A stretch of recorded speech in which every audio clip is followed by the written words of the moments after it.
It's Tuesday, February 10th, 2026, and today actually marks the 41st day of the year. And we have a lot to discuss today, including the threat of severe weather to return on Valentine's Day, and the possibility of an early spring with average spring-like conditions, despite what the groundhog predicted. So without further ado, let's get right into it. And to begin, I want to go ahead and take a look at our precipitation type, as this is how we can view all of the sort of precipitation, snow, ice, and all of that is pretty much happening over the United States and even into parts of Canada and Mexico. But starting off right now, we have a huge low pressure system just above Michigan in areas such as like Toronto, Canada, bringing a pretty significant amount of lake effect snowfall just north of the peninsula of Michigan and more on into the Canada areas, I guess you could say. And as we move on later on into tomorrow, the snow will begin to make its way into areas like Vermont, New Hampshire, Maine, New York, and all those areas with a little bit of freezing rain involved in parts of southern New York, as well as some rain showers across much of the central eastern U.S. And then another low pressure system just off of Canada, bringing a little bit of rain, like moderate rain, light rain, to much of the Canada area, including a little bit of snowfall more on the eastern sides of California. I'm not sure if I said Canada, but if I did, I'm in California. Hopefully y'all can see where I'm pointing. But in the snow areas, a little bit of snowfall in areas like Utah, Colorado tomorrow. Just a little bit like light snow flurries, snow showers, nothing too crazy overall though.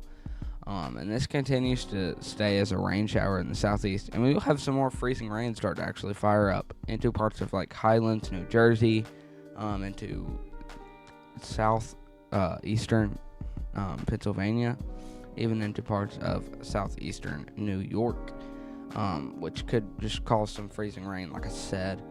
And then that snow will continue down areas like California. But I mainly want to highlight the Alberta Clipper that we could see over the next few days. But to go ahead and begin with our severe weather that we could actually see on Valentine's Day, Saturday, February 14th.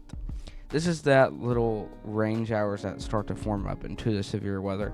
Our main severe weather threat will be in parts of Louisiana, in the Arkansas area, which as you can see here, this will begin to move through Mississippi and start to die out as it moves into parts of Alabama.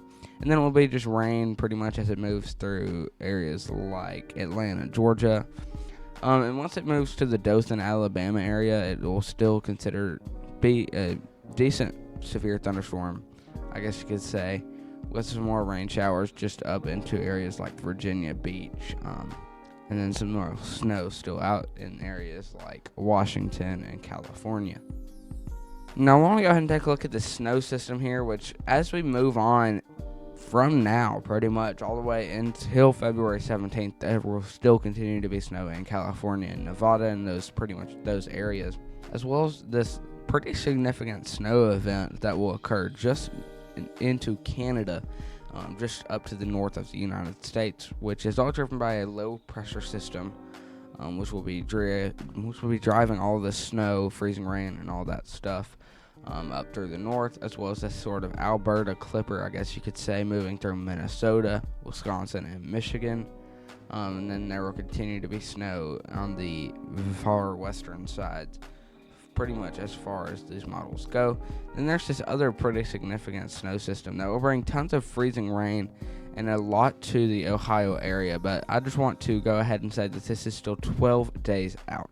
So things will change and it will shift different ways. It could either strengthen or decrease its strength, but we don't know that yet. I will try to post y'all. I'll post whenever y'all need to be updated on something. So, yeah, that's pretty much all we had to look at for the precipitation type. Now I want to go ahead and take a look at our 850 millibar temperature anomaly, as this is how we can sort of view all of the temperatures that we're going to be seeing in the United States over the next few days. And starting off right now, things are pretty warm for much of the U.S., to be honest, as well as some colder air up in Iowa. But as we move on through tomorrow, this warmer air will continue to move more east. sort of keeping it cooler more on the western coast, providing the colder air that you need to have that snowstorm. This is all pretty much, I want to say, being pushed off by the colder air right on the California coast. And things will begin to cool down as we move on into late Wednesday and into Thursday morning. Not as hot temperatures, but there will still be some pretty significant warmth around the Dakotas and the Nebraska area, as well as some pretty significant cold, below average temperatures in areas like Virginia, Ohio, Pennsylvania, West Virginia, Delaware, all those sort of surrounding areas, as well as New York, Vermont, New Hampshire, Rhode Island, all those sort of areas. Like I said, California will continue to stay pretty cold, as they will be receiving a lot of snow, which we will get into later on in the video. But things will pretty much continue to stay warm across much of the central and eastern U.S., except for the northeastern areas and the California area. The U.S. will be pretty warm over the next few days, especially as we move on into Valentine's Day. Now, there's this colder air mass clashing with this warmer air mass, all right? This warmer air mass has a whole bunch of moisture involved in it.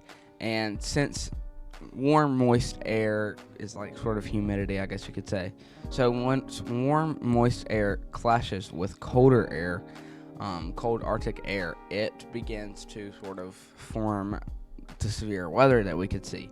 And since this is happening, it is creating pretty strong above average temperatures and pretty strong above average cold temperatures, below average, I guess you could say, or above average cold. Sorry about that. But once they clash, they will create these severe storms, and this could pretty much bring a pretty significant storm threat for much of areas like Louisiana, Arkansas, Mississippi, Alabama. Our main threat in Alabama will be Dothan, Alabama, though, through the Tuscaloosa, Dothan area. But mainly our severe weather threat is in place for Louisiana. Now I want to go ahead and begin with our total snowfall rates. It's just to have a view of the snowfall that will occur in the United States over the next few days, which I just want to go ahead and say that the total snowfall is all the snow that is going to be happening over the next few days. This is not all falling at one consistent time on this map.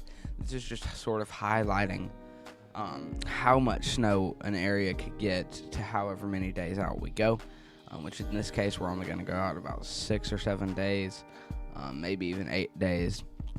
But beginning right now, nothing too crazy. A little bit of snow up in the sort of upper peninsula of Michigan into areas like just southwest of Toronto, Canada, as well as a little bit of light snow flurries in the west coast, and then some more pretty significant amount of snow up in the Pacific Northwest areas.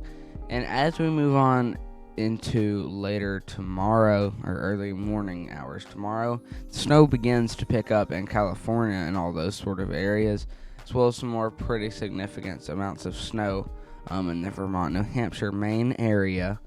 While the snow just continues to build up in the Pacific Northwest as well as the California area, this snow system is actually expanding more to the eastern sides of the world and filling in the Toronto, Canada area.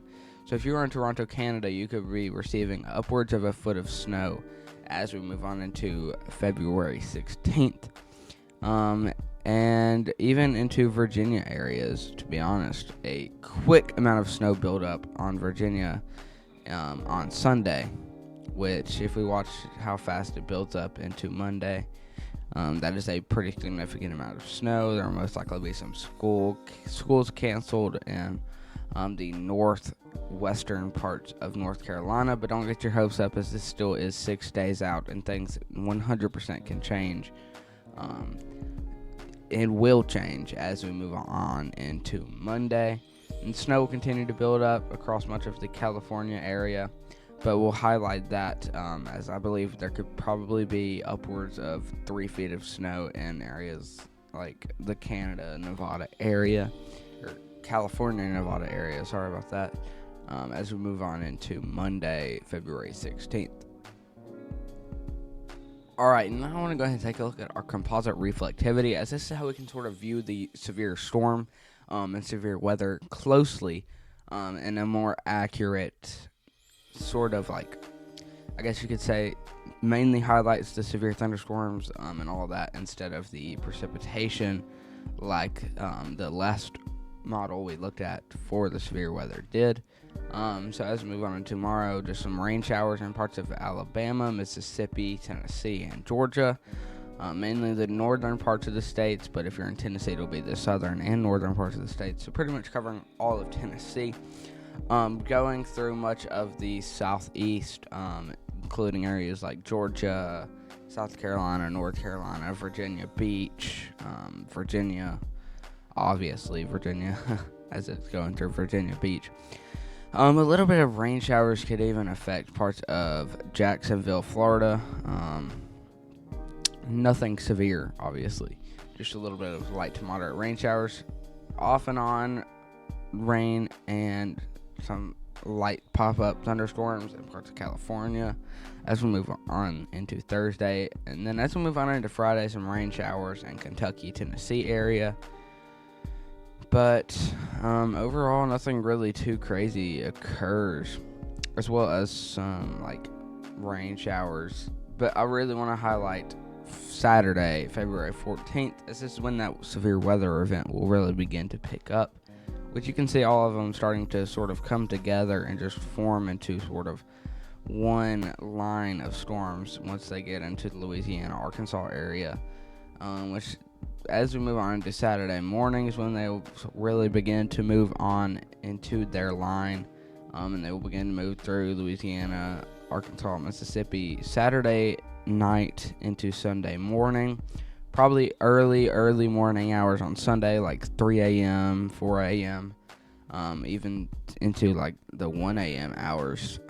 And there's a potential that I could go live for this, which I do go live during any severe weather event. If there's a tornado warning that pops up or anything, I will be monitoring these storms closely to tell y'all if I need to go live. I will be consistently posting on my community page just to sort of help keep y'all updated on when I'm going to go live and all of that stuff. So I know it's going to be late morning hours, but if you are involved in this threat, you might want to probably watch the weather, definitely, which this will bring, I believe, a threat of tornadoes in areas like Louisiana. But once we get on into tomorrow and into even Thursday, we will be able to view the categorical outlook, and then it's mainly the Thursday times that we can view the tornado outlook for this storm, which I believe will definitely at least be a 5% risk, even a chance for a 10% risk, but overall, I don't believe that's going to happen, which, if y'all are not familiar with the tornado outlook pages, it only goes up to about a 20%, so that is pretty significant. You may be thinking to yourself, like, 10% is not a lot, but 10 out of 20% is pretty significant. I don't understand really why they do that, but just know that if you're new to weather, that is what they do, and yeah. However, that was all we had to talk about today. I hope y'all enjoyed it, and I hope y'all got something out of this. Make sure to definitely stay safe, watch the weather. I will be posting anytime y'all need to be updated. Thank you to all my storm chasers out there. We do have live storm chasers on the ground whenever we are doing live coverage for this. Working out another one. Hopefully it'll work out. But, yeah, like I said, I might go live for this severe weather event, so don't forget to go ahead and subscribe. Like the video if you haven't already. It really helps you understand how much. Also, don't forget to share this video with friends and family to help spread the weather awareness. And I will see y'all next time. Peace.